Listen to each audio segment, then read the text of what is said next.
Ini ang DigiCast Negros 10. Ang nagapanguna nga mga balita sa Negros Island region ang amon idulong sa inyo. Kagyarin ng top story subong adlaw, Enero 15. OCD nagsapol sa gobernador para istoryahan ang pagpanghanda sa pag-evacuate sa 110,000 ka persona kung mag-alert level 4 na ang bulkan Kanlaon. Sospek sa pagpangawat na dakpan nga may hampanganan nga pusil, nabawi man sa iyang kinawatan nga pusil kagalahas. Mga kasapatan sa Canlaon City, ginpapanaog sa mga residente. Pagbisita sa sulod sang 6-kilometer danger zone, ginpauntat anay. Duha ka lalaki nakuhaan sa suspected shabu sa checkpoint sa Mansilingan sa Bacolod. Kag sa Good Vibes, Suyak Island Mangrove Eco Park sa Sagay City, magabaton sa award sa Malaysia bangod sa community-based tourism. Inatanan sa DigiCast Negros 10.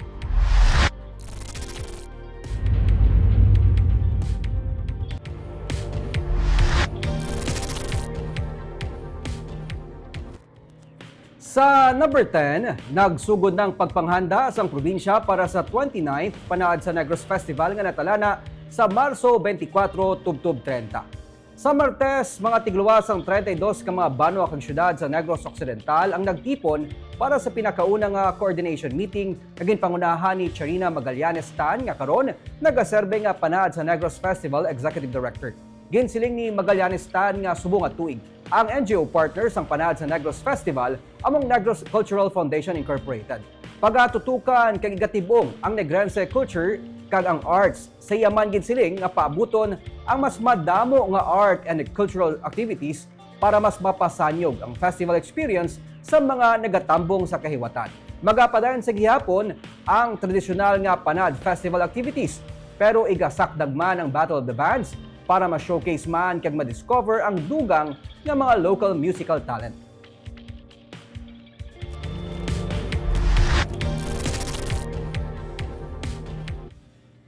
Sa number 9, kapin sa 1,200 ka mga student athletes maga-compete sa nauna nga palarong panlunsod sa Bacolod. Sa Enero 25 na igalunsar ang nauna nga palarong panlunsod sa Bacolod nga pagalakipan sang kapin 1,200 ka mga student athletes sa 13 under kag 17 under category. May 18 tanan ka sports events nga patigayunon sang Bacolod LGU kaupod ang Department of Education. Napulo tanan ka mga clusters nga nalakipan sang 61 ka mga barangay sa syudad ang maga-compete. Ginpahayag ni Secretary to the Mayor Jose Martigo nga ang ginapaabot nga main tuigan nga kompetisyon ang nagatuyo maghanas sa mga student athletes kag magdiskubre sa mga local talents na sara magtiglawa sa Bacolod sa mga national kag international sports competitions. Nangin pamaagi man ini agod maiganyo ang mga out-of-school youth nga magbalik eskwela sa bulig sang alternative learning system. To discover new talents, athletes na grassroots level na taga Bacolod, kaya bala. Kaya ang budget sini iyan isang DepEd sa Special Education Fund. So kung may mga ara kita nga sa barangays nga ginsabit na names nga out of school youth, i-enroll isang DepEd sa ALS, sa Alternative Learning System para ma-cover sila sang funds ng DepEd.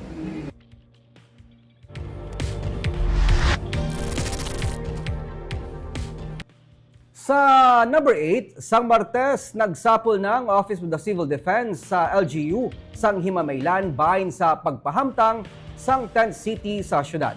Suno kay Task Force Canlaon Head Raul Fernandez, kahapon nagsapol sila sa LGU kag gintalakay ang mga papel kag katungdanan sang host city kag sang apektado nga LGU. Ginalantaw nga sa Himamaylan pagadalo ng mga evacuees gikan sa Lacasiliana in kaso nga magsaka sa Alert Level 4 ang bulkan Canlaon. Suno kay Fernandez, padayon pang pagpanghanda sa 3-part nga nagalapad sang 9 hectares kag magaserbe nga location sang tent city. Sarang ini maka-accommodate sang 500 ka mga tents nga pwede magbaton sang 500 ka mga pamilya. 390 ka tents ang nag-abot sa Himamaylan. Dugang pa niya, ginalantaw nga mangin pilot tent city ang Himamaylan. Suno kay Lacasiliana Mayor Rumayla Nicor Mangilimutan, nakaistorya na sila ni Himamaylan Mayor Raymond Tongson bahin diri. Pero wala pa sang Memorandum of Agreement na nalagdaan. Nagahulat man siya nga maplastar anay ang tanan agud nga klaro man. Kung matigayon ng Himamaylan, ginalantaw man sang OCD ang pagpatukod sang tent cities Sa Talisay, sila ay kag Kabangkalan Cities kag Panaad Park kag pati na sa Negros Oriental, sa Vallehermoso kag Giholngan City. Tayong by Friday, ang nabuo nating team, no, yung ocular inspection team, will be going to Tree Park para po yung sa layout ng ano. Meron na tayong mga nandiyan na yung tent. In fact, we have already received 1,350 tents. 390 pala yung na-deliver natin sa Imamaylan. For now, yun muna yung itatayo natin. So, we're doing this one step at a time to make sure na talagang pag tinayo mo na siya, eksakto na siya according to the standard ng isang camp. Wala pa kami nakamuha. It's because yun pala mong kutanong pa kung sino masagod, sino maatipan, ng mga bala. Kagpilang ila atipan nun na mga. May istorya ka pa with Mayor. Actually, naka-istorya na kami ni Mayor Thompson, pero ang ila lang is daw isa lang ka-barangay. Ang ila mapakaon, pero may number of days lang. Pero ini nga problema, if it raises to alert level 4, kinanglan yung isang giho sa nasyonal. Kaya even sa Subongan, muna pala, inambal ko sila, nga agawangal kami sa LGU. It's because nga, it is not only the food we're concerning, ang mga securities ang tao, balay nilang yung biyaan, kaya may lockdown kami. Tapos ang ilang mga pananom, ang ilang livelihood.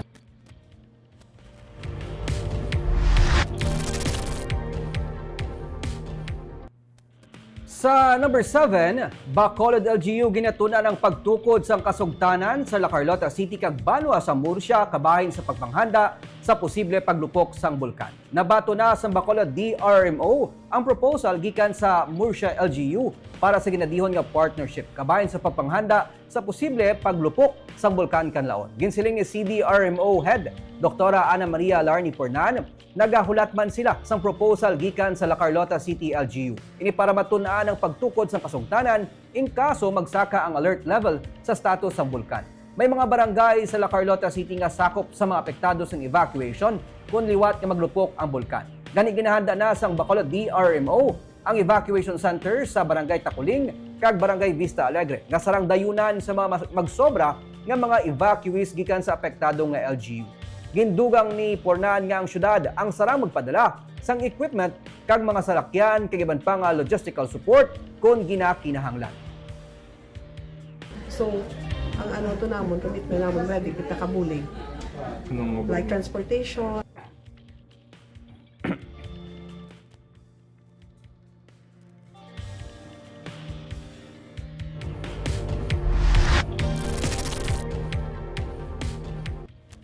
Sa number 6, may 440 na tanan ka mga pulis sa Nokpo ang nagnegatibo sa mandatory drug testing. Humalin sa Disyembre 9 kag Enero 7 nga mandatory drug testing, may 414 tanan ka mga personnel sa Negros Occidental Police Provincial Office ang negatibo sa paggamit sang illegal na droga. Ginsiling ni Nokpo spokesperson Police Captain Judices Catalogo nga ang mandatory drug test kabahin sang pagpasiguro nga wala sang pulis nga may kaangtanan sa illegal nga droga. Nalakip ini sa ginapatuman nga cleansing program sang PNP. Gindugang ni Catalogo nga magluwas sa mandatory kag surprise drug testing. Regular nga napaidalom sa drug testing ang mismo katapo sang anti-illegal drug unit sang Nokpo kada bulan.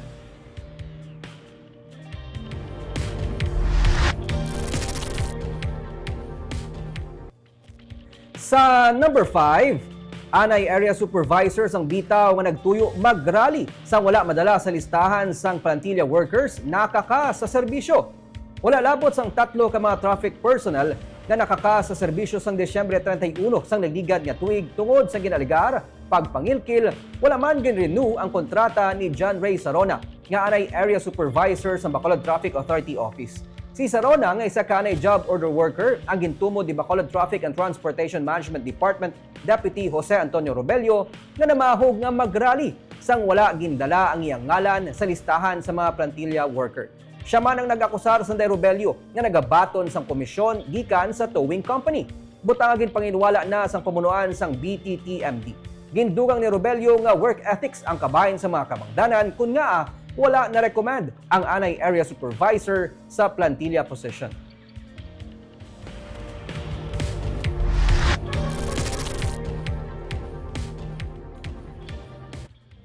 Sa number 4, duha ka mga lalaki nakuhaan sang suspected shabu sa checkpoint sa barangay Mansilingan sa Bacolod. Arestado Sanday alias Aljan kag alias Romnick sa checkpoint sa Alice Murcia Road sa barangay Mansilingan sa siyudad sa Bacolod sang kagabi. Sunod kay Police Captain Dax Santillan, ang station commander sa Bacolod City Police Station 7, nagaangkasanay sa motor ang duha halin sa Bacolod Pamurcia. Natabuan man nga may ginapatigan nga checkpoint ang Bacolod City Mobile Force Company sa area sang naglabay ang duha. Sa ginusisa, nakuhaan sila sang isa ka sachet sang shabu, 4 ka mga lighter, isa ka palupok nga whistle bomb, kag isa ka patalom nga nakuha sa nagaangkas. Detained sa Police Station 7 ang duha ka mga suspect.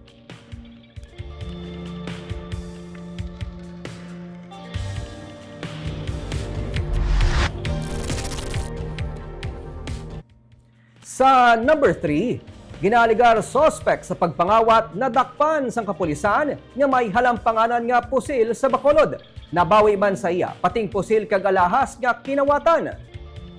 Duha ka mga separado nga kaso angot sa pagsupak sang Comprehensive Law on Firearms and Ammunitions and Explosives in relation to Comelec gun ban. Ang ipasaka batok kay Kevin Hussain nga nakuhaan sa halampanganan nga pusil kag isa ka 9mm pistol kag mga balak. Nagwa sa investigasyon sang katapos ang Police Station 6 nga kinawatan ang lisensyado nga 9mm pistol nga na-recover sa suspect nga nadakpan sa barangay Takuling sa Martes sang gabi. Ginsiling ni Police Station 6 Commander Police Captain Rosalino Pugoy Jr. nga nabugtawan sang tagbalay si Hussain samtang nagapangawat sa apartment. Kabangdanan nga madasig man nga nagpabalo sa pulis kag katapo sa Bacolod City Police Mobile Force Company hasta nga siya ang tigayon nga nadakpan. Na-recover man sa suspect ang pila ka mga alahas kag kwarta nga kinawatan. Gani duga nga kaso sang robbery ang ipasaka batok sa iya. Siya ang ikaduwa nga gun ban violator nga nadakpan sa syudad.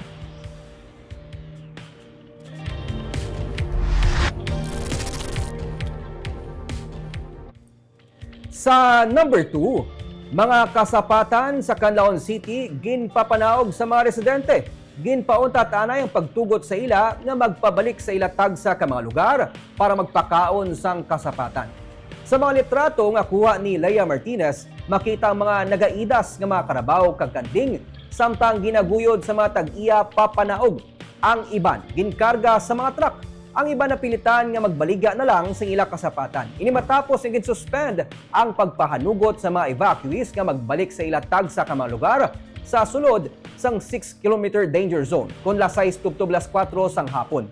Sa memorandum magipapanaog sang Regional Task Force Canlaon, ginistriktuhan ang pagpatuman nga dapat wala sang tao nga ginapasulod sa 6-kilometer danger zone kag ang suspension sang 6 a.m. to 4 p.m. nga window para makapauli sila kag makapakaon sang kasapatan ukon tatapon ang ilang mga pananom. Ini kasunod sa gipagwa nga Notice of Increased Ground Deformation sang Fivox.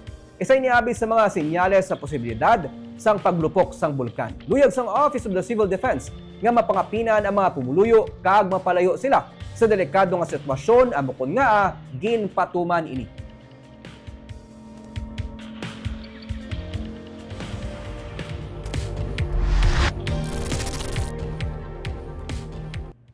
Kag sa numero 1 sa mga balita subong nga adlaw, pamuno mismo sang Office of the Civil Defense supod sa Philippine Institute of Volcanology and Seismology ang nagsapol sa gobernador sang probinsya sa pagpasiguro sang detalye kag plastado ang tanan in kaso nga matabo ang pag-evacuate sang 110,000 ka mga persona kung magsakagin man sa Alert Level 4 ang Bulkan Canlaon. May report si Barbara Mijares. Kainas ang aga, nagsapol si OCD Administrator Yusek Ariel Nepomuceno upod ang iban pagid nga opisyales ng OCD kay Governor Eugenio Jose Lacson.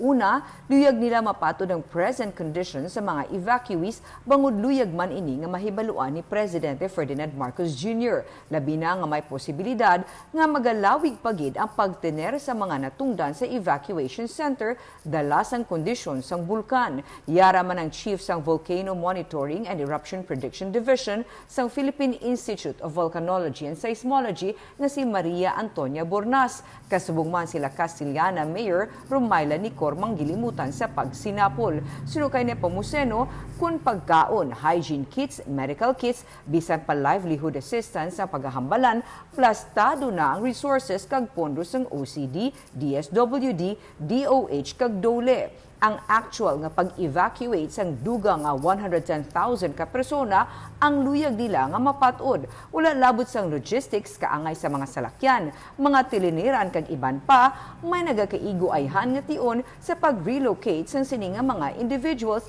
and kaso magsaka sa Alert Level 4. Hindi lahog-lahog suno sa iya ini. Sa Alert Level 3 pa lamang, kung sa diin mga 10,000 individuals ang gin-evacuate, ini ang natigayon sa isa tubtub duha ka adlaw. Paano na lang ang 110,000? Ready tayo pagdating sa mga itutulong ng national government. Kaya lang yung pagpapalikas ng 100,000 na tao, kailangan yung detalye natin dyan. Maging sigurado tayo. Dahil hindi biro yon. Sang-ayon sa pag-usap namin kanina, yung kasalukuyang na-evacuate nila, yung mga less than 2,000 na tao, it took them 1 to 2 days para magawa yon. So paano mo gagawin yung 100,000 na tao? Sapat ba yung oras natin pag level 4 upang ilikas sila na hindi sila mamamatay?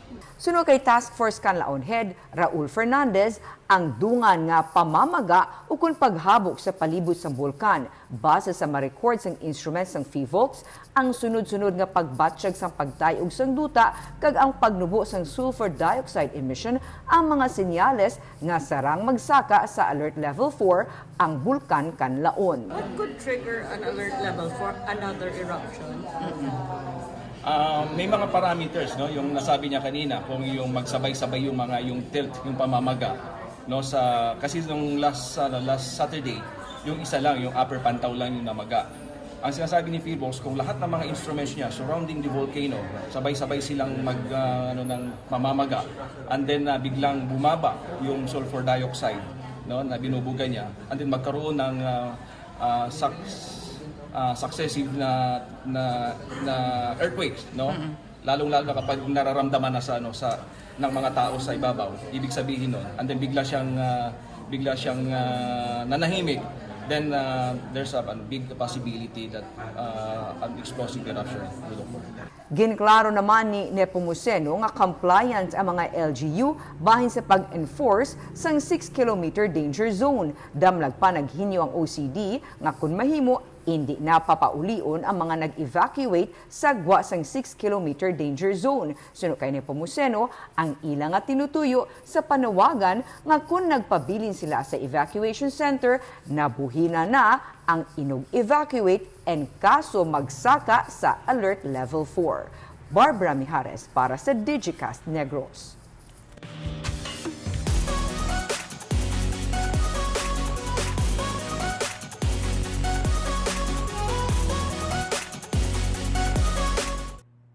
Kag sa Good Vibes, Suyak Island Mangrove Eco Park sa Sagay City magabaton sang award sa Malaysia bangod sang community-based tourism. May report sa Romeo Sobaldo.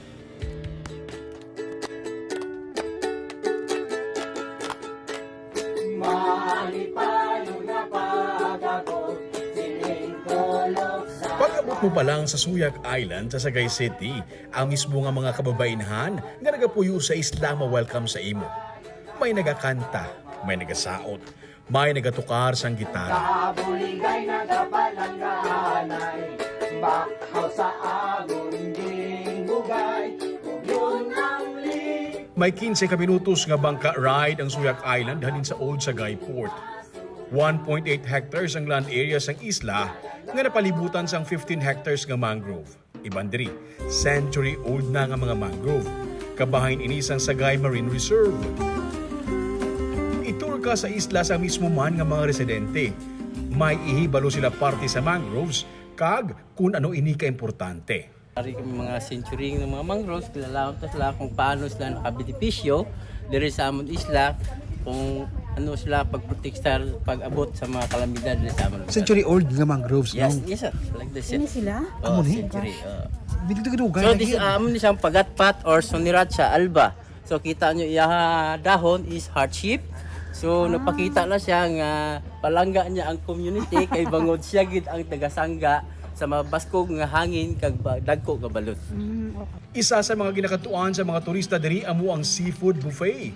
Nagkalain-lain nga mga seafood parehas na lamang sang kasag, lukos, lobster, isda, pakinason kag madamo pa. Produkto man ini sa mga pumuluyo sa isla. Sila man ang nagapreparar kag nagaluto sang pagkaon. Babae man o kung lalaki, bayara sang role. Sila ang nagahimakas nga mapangapina ng ilang isla. Sila ang nagaatipan sa turista, kag sila man ang nagaganar gikan diri. Ini ang ginatawag nga community-based tourism. Sang 2012 ini nga nasuguran pero hindi man nangin mahapos ang panugod nila. Istorya sa Supervising Tourism Operations Officer sa Sagay nga si Helen Cotillar, pila man ka mga dialogo ang ginpatigayon antes nasuguran ini. Sila ang obrahan sila sang project, obrahan sila sang programa, pero sila ma-manage kag sila ma-earn from it. May little lang nga gamay nga mabalik sa city. One of the things during the planning workshop nga gin-request nila, wala two-piece. So we incorporated in the guidelines nga when you visited this place, kung pwede hindi lang mag two-piece. So dili adamo kami don'ts because this is an ecotourism site. Kag, ang tanan nga kabudlayan, natagaan sang pagkilala. Ginkilala ini bilang 2025 Association of Southeast Asian Nations o kunasiyan Community-Based Tourism Award. Ang LGU magabaton sang award sa Johor, Malaysia sa Enero 20. Inibangod sa ginpakita nga standards ng Suyak Island Eco Tourist Attendance Association sa pag-comply sa community-based nga standard. Nangin isama ini sa top 10 green destinations of the world sang 2023. Romeo Subaldo para sa Digicast Negros. Congratulations sa Sagay City. Kagantes kita magtakop sa liwat, nagapasalamat kita sa aton nga mga live viewers sa Facebook kay Marky Johnny, Jobea Janala, mayong hapon sa imo ma'am, Maricon Valladores sang Fairview, Quezon City. Mayong hapon man kay Gingging, watching from Hong Kong, Benji Berlas, Lindol Sunyo, mga suki naton, Marlene Tamparong, Jocelyn Loquero, Mary Ann Lesondra, Gloria Bantigue, Romel Gallo, subuman kay Sir Ray Tinosan, Boy Pacals, Idol taman ka Sir, Percival Colango, Aida Palencia, subuman kay Mirna Clavel, watching from Payao, Binalbagan, kag kay Ophelia Erlich from Australia, subuman kay Salvador Española, Hensley Mumbai, kag nalawag ta na no si Ma'am Jocelyn Roquero. Kag amuyad tong top stories of the day, tubtubwas, ako si Nico Delfin.